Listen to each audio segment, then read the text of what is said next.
The Song of Taliesin by Joe Harrington. Taliesin ben Beirdd actually existed, though perhaps not everything told of his past could have been witnessed in the waking world. I know exactly what you're wondering. It's what everyone thinks when they first encounter the heroes of Welsh legend. You pronounce his name Taliesin ben Beirdd. The surname is a title translating as Chief Bard, but in this story he hasn't earned that yet. His first name means shining brow, nor has he acquired that epithet either at the point where we come in. So pull up to the fire and let me tell the tale of Taliesin. Ceridwen is sometimes called a witch, or a goddess, or the Welsh muse of poetry and wisdom, depending upon who is telling the tale. In truth, she is all three. She is interchangeably called Ceridwen, or Dark Mother, Queen of the Underworld, Lady of Arwen, Inspiration of the Bards, Crooked Beloved, Fair Chorus, Bent Whiteness, Sacred Songstress, or Crooked Woman. But in our story, she is simply a mother wanting the best for her child. Like any mother ever, Ceridwen will respond with wrath and rage when her child is deemed in danger. She will fight his corner for him. She will defend him to the hilt. She will work always in his best interests. Remember that as you hear the Song of Taliesin. Ceridwen lived with her husband, Tegid Fol, in Llanuwchllyn, close to Bala in mid-Wales. You can't see their home anymore. A later legend tells how Tegid Fol messed up and his care was swallowed up by Bala Lake. That great mass of water is still called Llyn Tegid, or Tegid's Lake in English. The locals say you can hear the bells in his towers ringing when the night is placid, but the waters are rough. Others say that Tegid Fol never went away. He swims the lake as a monster, sometimes seen beneath the dark surface of the Llyn. Even today, monster hunters come to Bala in mid-Wales to line its shores, hoping for a glimpse of the lake serpent Tegi. Souvenir shops bill it as the Welsh Loch Ness monster. The bards know better. They call him the god of the lake. The magic goes on. But in life, Tegid Fol was a man, or a deity, or a hero and a chieftain. Most of all, he was a father, and Ceridwen's mate. Their daughter was Crewi, not to be confused with the 6th century Christian Saint Crewi, who coincidentally lived in the same place, apparently at the same time.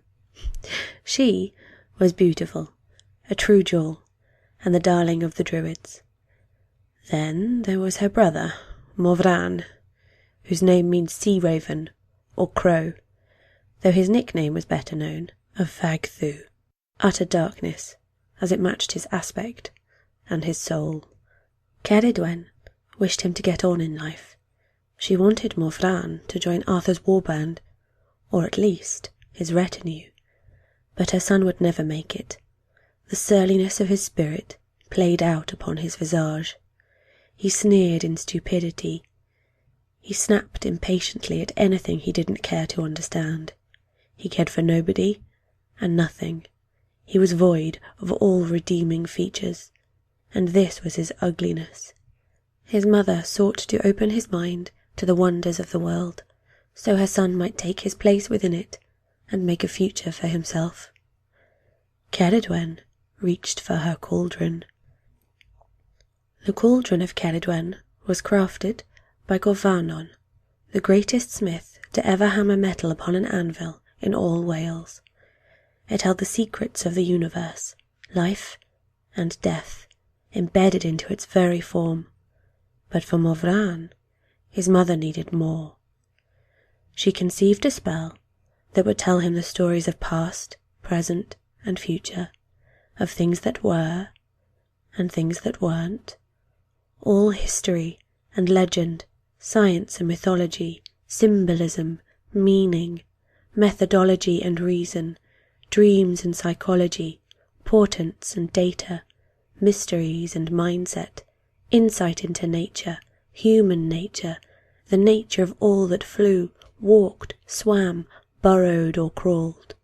Secrets, philosophy and the knowledge of the sage, meter, music and words were in Ceridwen's brew.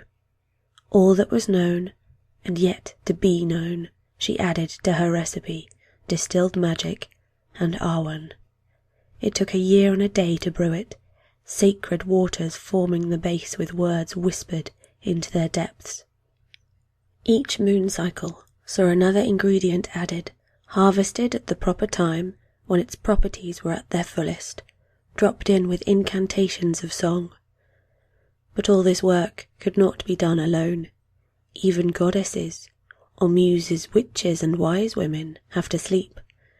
And while she was out and about, collecting her plants and pieces, her boiling potion still needed to be stirred. Blind Morda was set to stirring it, once every 6 hours. Blind Morda was a local man, whose stream still runs through Powys, becoming a river as it passes down through Shropshire's Morda Valley, and whose famous cave leads deep underground in the vicinity of the river as it runs close to Llangollen and the Dee. It's said that any who step within 5 paces of the cave will be sucked inside and never seen again.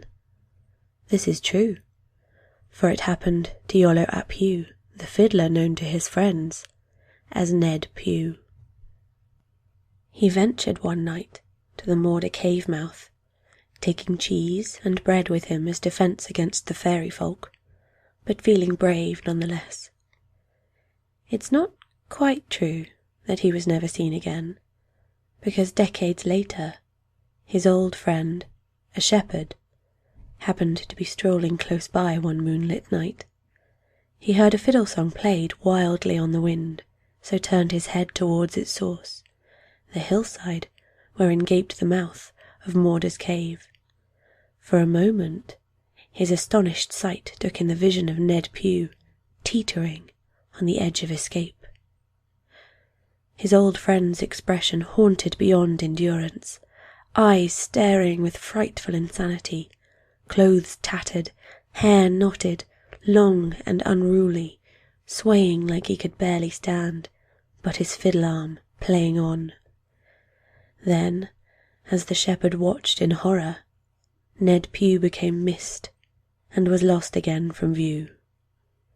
Nor was this quite the end. As an old man, the shepherd, long since retired, was sitting on his pew in the church, hearing the sermon. It was in the middle of a dark midwinter, when the gales and blizzards tortured the walls with howling. Hence people were startled, but not afraid when the doors of the building blew open.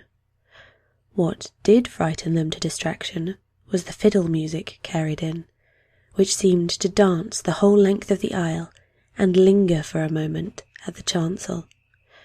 Then the sound disappeared like it had never been. The old shepherd recognised it. It was the tune he'd long since heard played on that terrible night when he glimpsed poor Ned Pugh.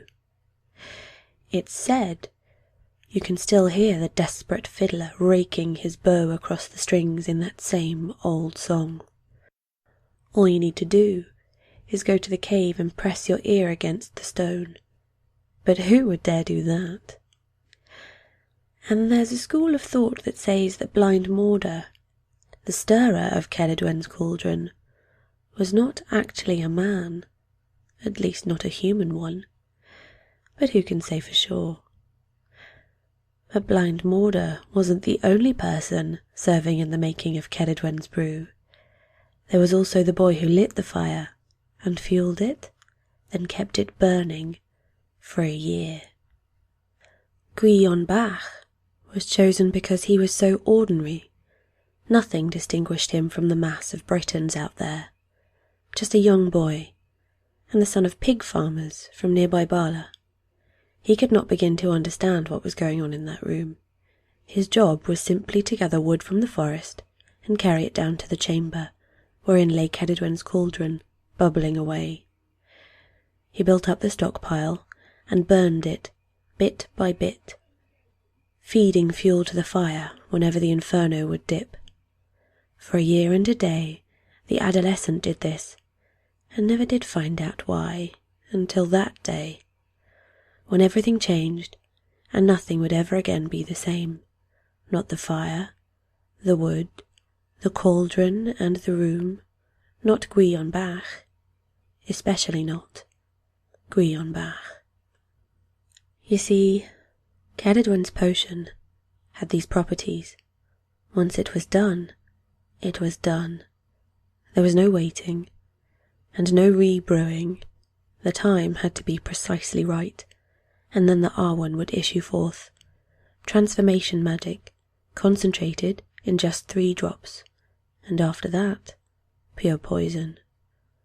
Where was she when it happened? Perhaps even Cedwyn can miscalculate. Maybe she didn't even know. She was out and about, not even in the chamber, when her cauldron answered blind Morda's stirring with a whooshing thunder, its contents screaming upwards, and 3 drops rising high into the air and out. Who can say what Cedwyn knew? The goddess of wisdom wasn't there. But Gwion Bach was in the room, and he started at the sound. Some versions tell of how instinct or greed pushed him forward, knocking blind Morda out of the way, mouth wide and ready for when the 3 drops fell. Others say he was knelt beside the cauldron at the time, hand outstretched to feed another branch into the flames, that he froze in that position when the moment hit. It was accident or luck, or coincidence and curse, but when the scalding drops fell, they landed on his fingers. Gwion Bach put his fingers in his mouth. He sucked the pain from his hand. He imbibed the precious Arwen from them. And with a shrieking cacophony, the cauldron split in 2, its poisonous contents drowning the room and seeping into a nearby stream. It could never be used again. Gwion Bach knew everything. All the accumulated knowledge of time and space was flooding through his consciousness and his blood. One thing he knew most of all: it was time to run. He didn't get a great head start on Cedwyn, but he got one. He sensed the moment that she returned and saw the carnage of her cauldron. He felt her wrath as a tidal wave, as he ran as fast as his legs could take him. Morvran was thwarted, doomed to the darkness. His mother was coming, darting from her chamber, rushing as a fury in Gwion's wake, and the young boy changed. He became a hare, leaping on across the heathland, into the forest, down the slope. But Cedwyn was after him, shapeshifted into a greyhound, gaining ground. Gwion Bach's thumping legs propelled him on through the undergrowth, heart pounding in panic as the greyhound howled in hot pursuit. He saw the glistening silver ribbon of the river straight ahead, and Gwion Bach transformed. He was a salmon now, turning back from fighting the current, flicking powerful fins to let it take him swiftly on, away from here and danger. But Cedwyn had seen, and she was right on top of him, no longer a greyhound, but an otter, snarling teeth and terrible claws ripping into the waters. So close, too close. Gwion bucking in the waters, dodging grasps and avoiding snaps of the goddess's ensnaring jaws. Little Gwion leapt up and out, a salmon's jump from the churning tide, and up further still. Gwion Bach became something other. Gwion Bach was a bird. What bird he was he didn't know, but he was flying high above, leaving the shining twist of water far behind. He was free, out of the otter's grasp, away from Cedwyn.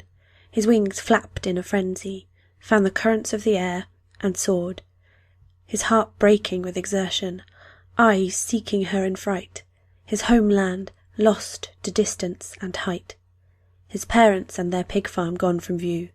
He flew. She was there, as a hawk swooping down upon her prey. She got a hit. In agony and terror Gwion recoiled from the wind, falling desperately, dropping like a stone, the green earth approaching so fast. He couldn't see her, his wings rushing in useless abandon, injured, trying to find purchase on the breeze. She was coming. He couldn't breathe, too little in his lungs to waste on screaming, though his mind was swamped in an endless wail. But Gwion Bach had wisdom now, and as he rolled from her clutches, still plummeting, he recognised that, and remembered how to think. He saw his strategy down below, and with failing strength, he took it.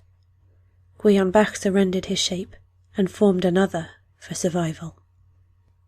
He was in a barn now, on the floor, in the dust. Just one more grain of corn amongst so many. Piles of them there, gathered in the harvest, heaped into mounds, random pieces scattered on the ground. Gwion Bach knew when Ceridwen came in. He sensed the hawk alight. He kept so very still. She could see him. He was in full sight, but hidden there, in plain view. He heard her cluck. Ceridwen shifted into a hen, and began to feed, one corn after another passing into her gullet, yet her stomach was never full. The goddess ate, and ate on, one grain after another consumed by her appetite and her rage. Until she reached him, and there was nothing he could do. Gwion Bach was caught in the hen's sharp beak, and he was swallowed into her stomach, and Gwion Bach changed. Ceridwen knew that she would give birth to Gwion Bach. She felt at the instant that a random grain of corn turned into an embryo and burrowed into her womb. The Dark Mother spoke as her belly swelled with pregnancy. She told him things in the full knowledge that he was sentient, trapped inside for 9 whole months, with his mind and memory intact. Gwion Bach saw that he was helpless, that there was nothing he could change into which wouldn't kill him too. For the moment, he was safe. Ceridwen couldn't hurt him without hurting herself. She told him softly, hands pressed against her abdomen in a mother's holding, that she was going to slaughter him the second that she gave birth. He heard her. He was Gwion, growing inside, but not fast enough. He'd be too vulnerable when he emerged, tiny, defenceless, unable to lift his head up on his own, and whatever he turned into would be a newborn baby too. Ceridwen whispered, "I will kill you." Twice-born Gwion re-entered the world in the usual way, through a mass of blood in the violence of birth, bruised and gasping for a breath that ended in a wail.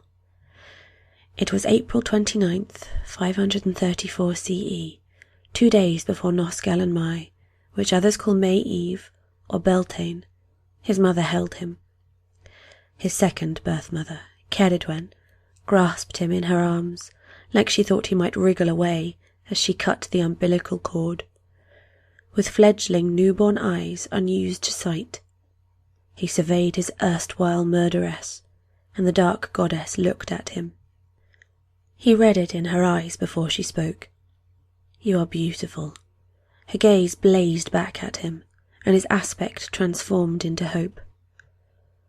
"I can't kill you," Ceridwen murmured, "but neither shall I keep you. I give you back to the world to sink or swim as you may." She bundled him into a tight cocoon and carried him out onto the Bulch. The mountain pass took them south, past the sacred graves of legend, and down into the valley below. Ceridwen followed the river Morthry to its meeting with the sea. At Abermore, now Barmouth, she took a basket and a hide, then took out her sewing kit. She settled the infant Gwion into the former, covered warmly with furs, and unable to move. He could not plead. She had not named him, and in Cymric terms that means a lot. Mutely, he begged with his eyes. Twice-born Gwyon's dark mother Ceridwen stitched him inside the hide, basket and all. He smelled the oil slick upon the skin. It was waterproof, which was the best he could observe of that, but dark and claustrophobic too. He felt her lift him once again, and knew that she carried him towards the bay. Whether she chanted words of blessing then, or asked the sea god Dylan Alton to see him safe, the helpless infant could not tell. Her words were drowned out by the waves and a castaway newborn's desperate mew. There is this peculiarity about Bai Ceredigion, or Cardigan Bay in English. The currents pass in one huge circle, rushing in from the Irish Sea and sloshing around half the coastline of West Wales, as if it were nothing but one huge bowl, or cauldron. Twice-born Gwion couldn't dismiss that thought either. Bai Ceredigion as one big cauldron, stirred and carrying its basket-held passenger on its unseen tidal conveyor belt, out to where such things will always end up, close to Innis Enili, which is how the old Druids manoeuvred their coracles there, but closer still to the Llyn Penrhyn. And there, trapped, though he didn't know it as yet, upon the nets of a fisherman's weir, twice-born Gwion came to a stop. The weir of Gwythno reached out into the ocean. It captured more than fish on that May day, though its owner did not yet know it. Old man Gwythno was up with the dawn, walking down to the shore to check his nets with his adult son Elphin. Being Callan Mai, it would be a day of festivities, markets, dancing, drinking, feasting, and generally enjoying themselves, hence their urgency in hurrying to secure the catch. It would need to be prepared, some cooked for themselves, the rest sold to others, ready for the day. There was indeed fish speared aplenty on the weir's sharp sticks, or frantically trying to free themselves from the nets, but there was also a basket covered in a stitched-up, waterproof skin, and that wasn't usual. Gwythno held the stiff hide steady, while Elphin took his knife and carefully slit it open. The baby inside stared up with old eyes, seasick and dull, but that could not distract from his gorgeous little face. Stunned as much by this aspect as the fact of an infant in his nets, Elphin gaped. "There's a radiant brow." Except he was Welsh, so he said it in Welsh, and it came out, Taliesin Duma. It was as good a name as any, and accepting it gave the baby back his voice. Taliesin I am, twice-born Gwion, now renamed, exclaimed his first words with his new mouth, before anyone could withdraw the epithet. By now, I should imagine that nothing much could surprise Gwythno and Elphin any more. The newborn infant, Taliesin, 3 days at sea in a basket hide, began to sing. His verses made up in his head, chanted as soon as they were conceived, the tune unfolding as he went, his metre perfect, his beats in time, a bard born of Ceridwen and cast upon the wave, composing as soon as he could speak. Gwythno and Elphin were the first to hear the song of Taliesin. That weir-found babe crooned it all the way home, then repeated it for Elliw, Elphin's wife.